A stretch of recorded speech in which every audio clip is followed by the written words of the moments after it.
Ito natagpuan ko itong pan. Yung sinasabi nilang pintuan. Ito na. Ito yung pintuan dito.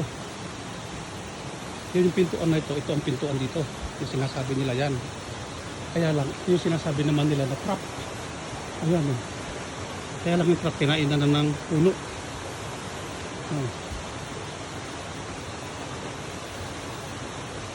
Nandito siya. Ito.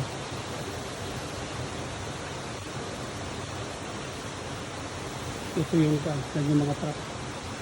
Ito yung bunganga ng tunnel. Ito, why ito? Itinuturo nung nandun, ito yung isang ilog niya na pinag-divertan.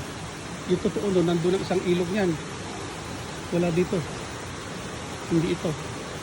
Puntahan natin yung isang kaway nitong ilog na ito ay nandoon.